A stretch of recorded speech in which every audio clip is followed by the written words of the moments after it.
Hello বন্ধুরা, আজকে আবারও এসেছি নতুন আরেকটা রেসিপি নিয়ে। তো সেটা হয়েছে গিয়ে কাঁচকলার কোফতা। সবাই অন্যরকম করে করে বিভিন্ন রকম ভাবে করে, তো আজকে আমি করবো আমার মায়ের স্টাইলে। আমার মা যেভাবে রান্না করে আমি সেভাবেই আজকে রান্নাটা আপনাদেরকে করে দেখাবো। তো সবার আগে নিয়েছি কাঁচা কলা, তার সাথে কাঁচা কলা, তারপর আলু, পেঁয়াজ, কাঁচা টমেটো, পাকা টমেটো চাইলে দিতে পারেন। আমি কাঁচা টমেটো দিয়ে আজকে রান্না করব অন্যরকম ভাবে।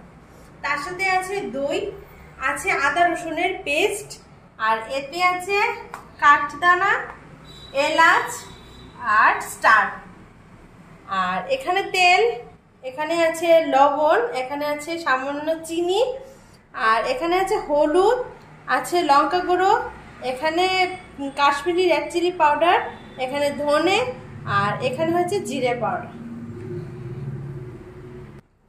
তো এখন আমি এগুলোকে সবকটাকে ভালো করে কেটে ধুয়ে আমি আপনাদের সাথে আবার এসে দেখা করছি।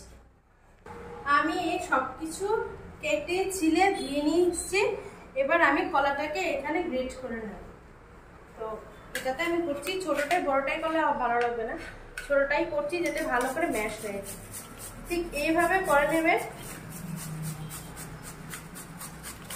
দেখুন কি করে হয়ে যাচ্ছে খুব তাড়াতাড়ি।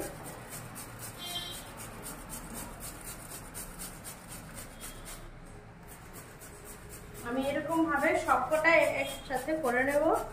ঠিক এইভাবে পেঁয়াজটাকেও আপনাদের ক্র্যাশ করে নিতে হবে, না হলে হবে না। যেহেতু আমি এটাকে সেদ্ধ করিনি, এটাকে এইভাবে বানালে ভালো লাগবে, তাতে ঝোলে দিলে ভেঙেও যাবে না আর একদম শক্তও থাকবে। তো আমি কাঁচকলাটাকে এইভাবে আমি গ্রেট করে নিয়েছি। এবার আমি ঠিক এইভাবে আমি পেঁয়াজটাকে এখানে পিষে নেব। আপনারা চাইলে শিলনোড়াতেও পিষতে পারেন, তবে আমি এটাতে করছি বলে আমি এটাতেই করে নিচ্ছি। এইভাবে সবকটা পেঁয়াজকে, তো এখানে আমি দুটো পেঁয়াজ নিয়েছি, আপনারা চাইলে কম বেশি করতেই পারেন, সেটা কোনো ব্যাপার না। তবে আমি এখানে এইভাবে এটাকে আমি এখানে গ্রেট করে নিচ্ছি। আপনারা চাইলে শিলনোড়াতে করতেই পারেন, বা মিক্সার মেশিন থাকলে ওটাতেও করতে পারেন। আমি এটাতে করছি বলে এখানেই করে নিচ্ছি। তো আমি এখানে সবকিছু কেটে নিয়েছি। এখানে কাঁচা কলাটাকে আমি গ্রেট করে নিয়েছি, এখানে টমেটোটা কেটে নিয়েছি, আর এখানে আলুটাকেও এরকম পিস করে এরকম করে কেটে নিয়েছি। তো এখানে পেঁয়াজটাকে আমি এখানে পিষে নিয়েছি, আর এখানে নিয়েছি শুকনো লঙ্কা আর তেজপাতা। তো এখন আমি উনুনটাকে ধরিয়ে দেব।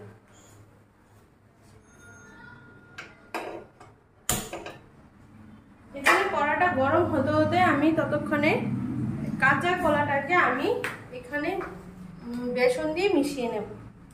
এখানে আমি 1 কাপ বেসন নিচ্ছি, 1 কাপের মতো আমি বেসন নিয়েছি এতে।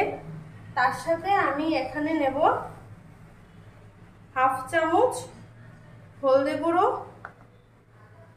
1/2 চামচ লঙ্কা গুঁড়ো, আর 1/2 চামচ ধনে গুঁড়ো, 1/2 চামচ জিরে গুঁড়ো, আর সামান্য এখন নুন দিয়ে মিশিয়ে নেব। এখানে 1/2 চামচ নুন এখানে দিয়ে মিশিয়ে নেব ভালো করে। এখন কড়াটা গরম হয়ে গেছে। আমি এখন এতে তেলটা দিয়ে তেলটাকে গরম করে নেব। তেলটা গরম হতে হতে আমি ততক্ষণে কোফতাগুলোকে আমি মিশিয়ে নেব। তো এখন এই তেলটা একটু গরম হোক, ততক্ষণে তো তেলটা এখন দিয়ে এসেছি, এটা গরম হতে হতে আমি এটাকে ভালো করে মিশিয়ে নেব। এতে তো আমি এটাকে কাঁচা কলাটাকে মিশিয়ে নিচ্ছি। এতে জল দেওয়া যাবে না, যেহেতু কাঁচা কলাতে জল থাকে, তো এটাতে জল দিলে একদম মিশানো যাবে না, গোলও হবে না, কোনো রকমের শেপ দেওয়া যাবে না। তো তার জন্য এটাকে এরকমভাবে জল ছাড়াই মাখিয়ে নিতে হবে বেসন দিয়ে। মিশিয়ে মিশিয়ে দেখতে হবে, যদি বেসন প্রয়োজন হয় তাহলে এতে আরেকটু বেসন দিতে হবে, না হলে এটা তেলে ভাজা যাবে না, ভেঙে যাবে। তার জন্য আমি আরেকটু বেসন এতে দিয়ে দিচ্ছি। এখানে আমি 1/2 কাপ বেসন নিয়েছি, আবার প্রথমে 1 কাপ নিয়েছিলাম, এখন আবার 1/2 কাপ নিয়েছি, নিয়ে এখন এটাকে আমি মিশিয়ে নিচ্ছি।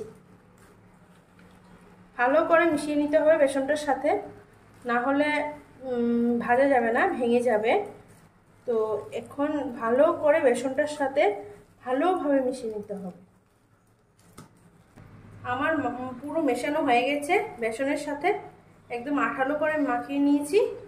এখন আমার তেলটা গরম হয়ে গেছে, এখন আমি তেলে ছেড়ে দিচ্ছি। তো এখন আমি তেলে এক এক করে ছেড়ে দেবো সব। এইভাবে দিতে হবে, আপনারা চাইলে শেপও দিতে পারেন বা এইভাবে দিলেও হয়, যেভাবে আমাদের ডালের বড়া বানায় ওইভাবে দিলেও হবে। অনেক সময় আমরা মোচার বড়াও বানাই, এইভাবে মোচার বড়ার মতো দিলেও হয়ে যাবে, যে কোনো একটা শেপ দিলেই হবে। তো আমি প্রথমে 4টা দিয়েছি, এটা ভাজা হোক। এটা ভাজা হওয়ার পর তারপর আমি আবার এতে দিয়ে দেব।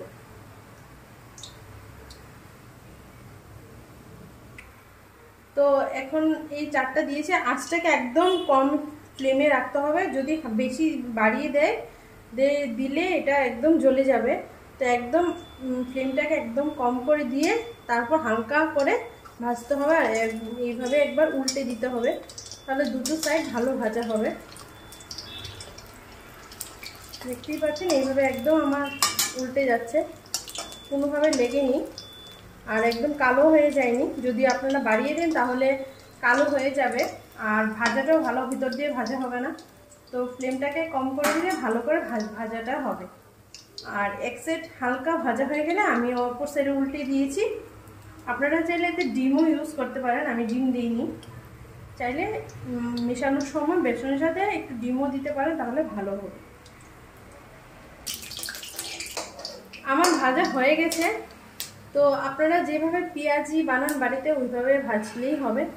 একটু সামান্য একটু লাল লাল করে ভাজতে হবে, একটু ধৈর্য ধরে ভাজতে হবে, না হলে ঝোলে দিলে সেটা ভেঙে যেতে পারে। তো এভাবে একটু হালকা লাল করে ভেজে নিতে হবে। আমার হয়ে গেছে, এখন আমি বাকি যতগুলো আছে সবকটা ভেজে আপনাদের সামনে আবার আসছি। তো এখন আমি এগুলো তুলে নেব। একদম মরমরে করে ভাজতে হবে, দেখতেই পাচ্ছেন।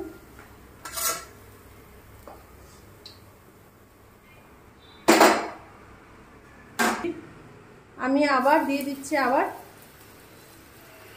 কলার বড়াগুলো আবার ভালো করে ভেজে নেব। আবার 4টে 5টে করে ভেজে নিচ্ছি। এখন তেলটা অনেক গরম হয়ে গেছে, এখন অনেকগুলো একসাথে দিয়ে এখন ভাজা যাবে। এখন আমি 4-5টা একসাথে দিয়ে দেবো, যেহেতু তেলটা এখন ভালোভাবে গরম হয়ে গেছে। এখন আমি অনেকগুলো একসাথে দিয়ে এখন ভেজে নেব। এই সবকটা ভাজা হয়ে গেলে আমি আবার আপনাদের সামনে এসে আবার দেখা করছি। আমার সবকটা প্রায় ভাজা হয়ে গেছে, আর এইগুলো ভাজা হয়ে গেলে আমার সবকটা ভাজা শেষ। এগুলো আমি সবকটা লাল লাল করে ভেজে নিয়েছি। এখন আমি এটা সবকটা তুলে নেব। এখানে আমার সব ভাজা হয়ে গেছে, দেখতেই পাচ্ছেন, থালায় রেখেছি। আমার সব হয়ে গেছে, এবার আমি এতে আলুটা ভেজে নেব।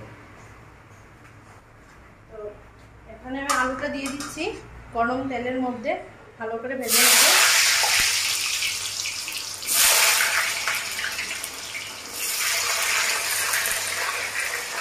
তাতে আমি সামান্য পরিমাণ হলুদ আর সামান্য লবণ দিয়ে ভালো করে ভেজে নেব। এখানে আমি হলুদ দিয়ে দিয়েছি 1/2 চামচ, আর তার সাথে আমি দিয়ে দিচ্ছি সামান্য পরিমাণ লবণ। 1/2 চামচ লবণ দিলে হয়ে যাবে। এখন আমি এটাকে ভালো করে ভেজে নেব, একদম লাল লাল করে ভাজতে হবে, নাহলে ঝোলের মধ্যে বেশি ফোটানো যাবে না। ভালো করে আলুটাকে ভেজে নিতে হবে।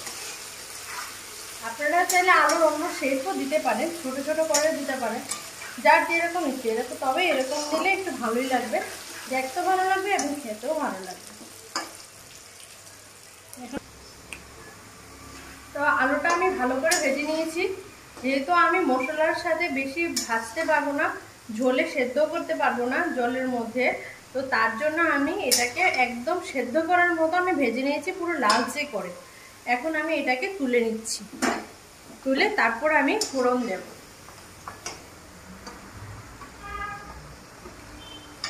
এইভাবে ভালো করে ভেজে নিতে হবে, পুরো লাল লাল করে ভেজে নিতে হবে, যাতে আলুটা ভাজার মধ্যেই একবারে প্রপারলি সেদ্ধ হয়ে যায়। পুরো আমি তুলে নিয়েছি। দেখুন, এবার আমি এতে দিয়ে দেব, এখানে আছে 4টে শুকনো লঙ্কা। আমি শুকনো লঙ্কাগুলো এতে দিয়ে দিচ্ছি। শুকনো লঙ্কাটা ভালো করে ভেজে নিচ্ছি। তার সাথে আমি এখানে 2টো তেজপাতা নিয়েছি, ওটাকে আমি মাঝখান দিয়ে চিরিয়ে নিয়েছি। এটাকে ভালো করে ভেজে নিচ্ছি। তার সাথে আমি এখানে 4-5টা দারচিনি নিয়েছি, ওটাও আমি এতে দিয়ে দেব। এবার এটাকে ভালো করে আমি হালকা ভেজে নেব। পুরো ভাজা হয়ে গেছে, যেহেতু তেলটা গরম ছিল। এবার আমি এতে দিয়ে দেব আদা রসুনের পেস্টটা। আপনারা শিলনোড়ায় বেটে নিতে পারেন। আমার সাথে প্যাকেটটা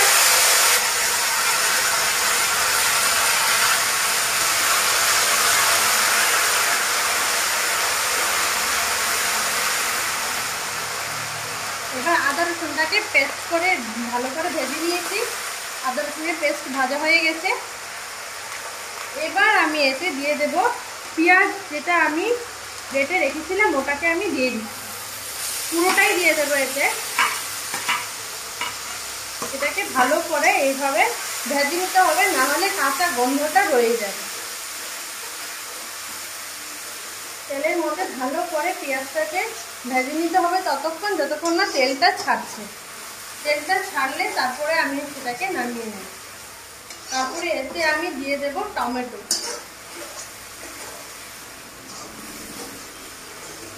এখন এটাকে আমি ভালো করে তেলের সাথে ভেজে নিচ্ছি। পেঁয়াজটা ভাজা হয়ে গেলে যখন তেলটা ছাড়বে তখন আমি এতে টমেটোটা অ্যাড করে দেব।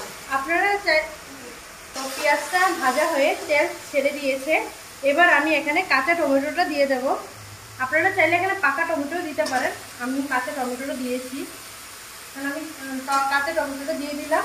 এবার আমি এতে ভালো করে মিশিয়ে নেব।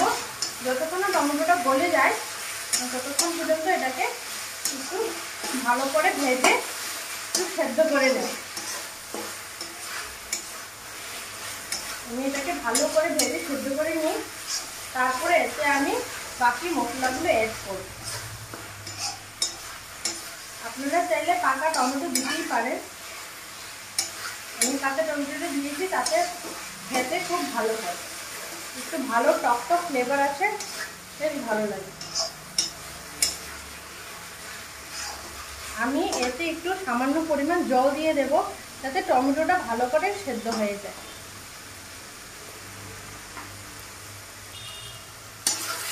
তো আমি এতে একটু বেশি না, অল্প পরিমাণ জল, আমি 1/2 কাপ মতো জল দিয়ে দিয়েছি, যাতে টমেটোটা ভালো করে সেদ্ধ হয়ে যায়।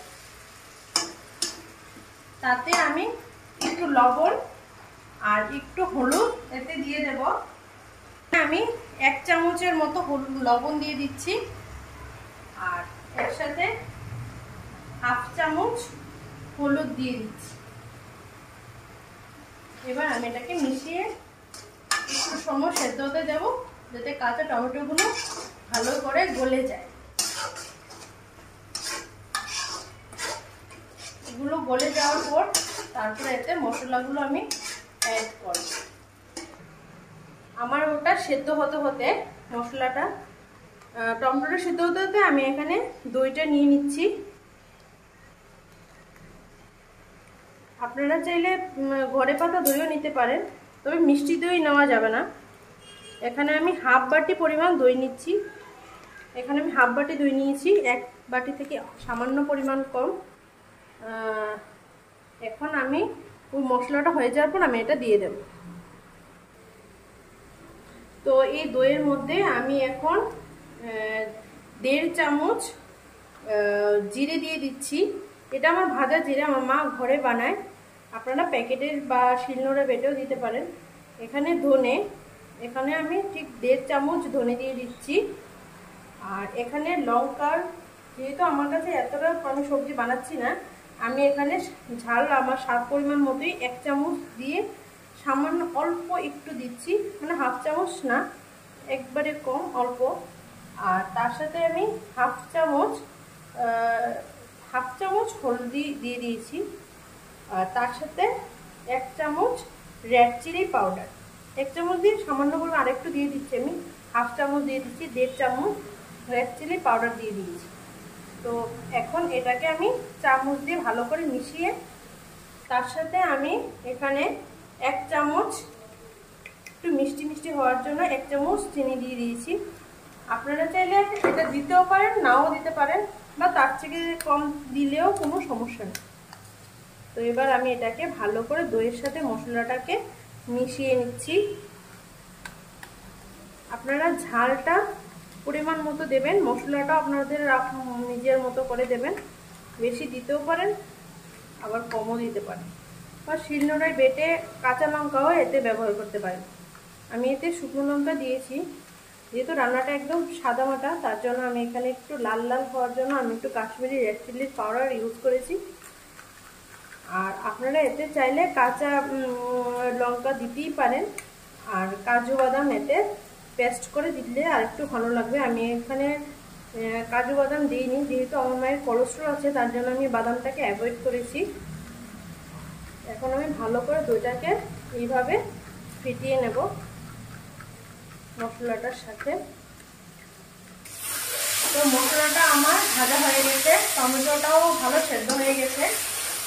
এখন আমি এতে দইটাকে অ্যাড করে দেব। দইটা আমি এখানে দিয়ে দিচ্ছি।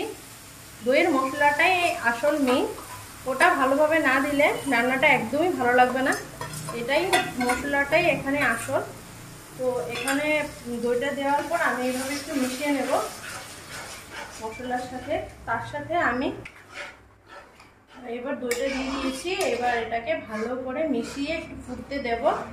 যখন ঝোলটা ভালো করে ফুটে যাবে তখন আমি এক এক করে আলু তারপর বড়াগুলো এতে দিয়ে দেব।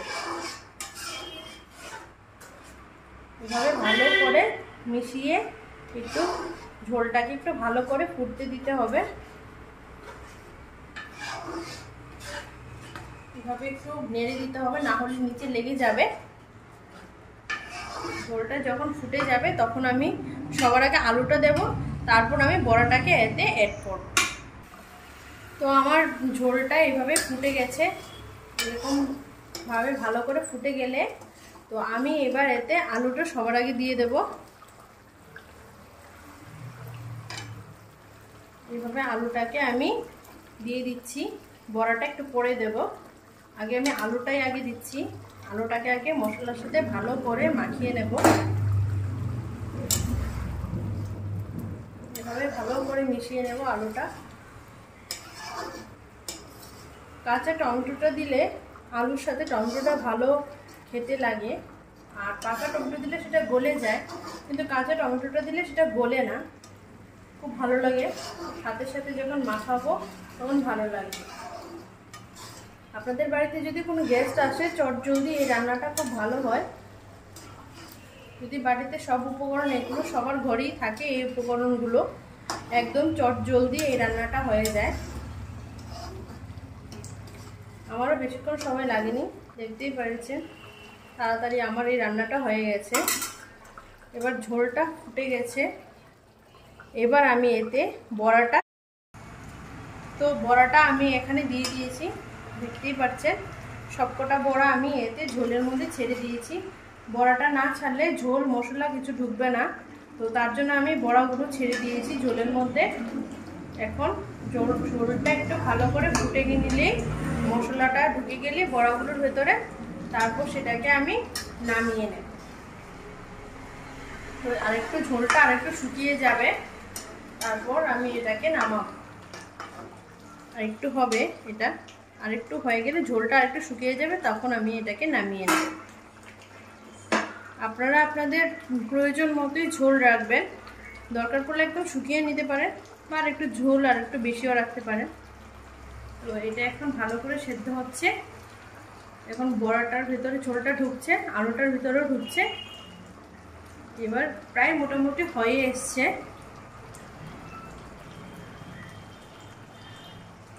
আমার হয়ে গেছে, আমি ঝোলটা এতটাই রাখবো, এর থেকে কমাবো না।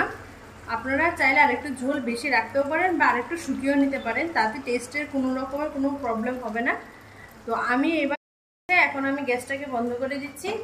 তো আমি আবার আসবো নতুন আরেকটা ভিডিও নিয়ে। আজকে এই পর্যন্তই, তার জন্য টাটা। বন্ধুরা, কেমন হয়েছে রান্নাটা অবশ্যই বলবেন, আর আজকে রান্নাটা কিরকম হয়েছে সেটা কমেন্টসে বলবেন। যদি ভুল হয় তাহলে কমেন্টস করবেন, আমি আবার সেটাকে চেঞ্জ করার চেষ্টা করব। আজকের মতো টাটা।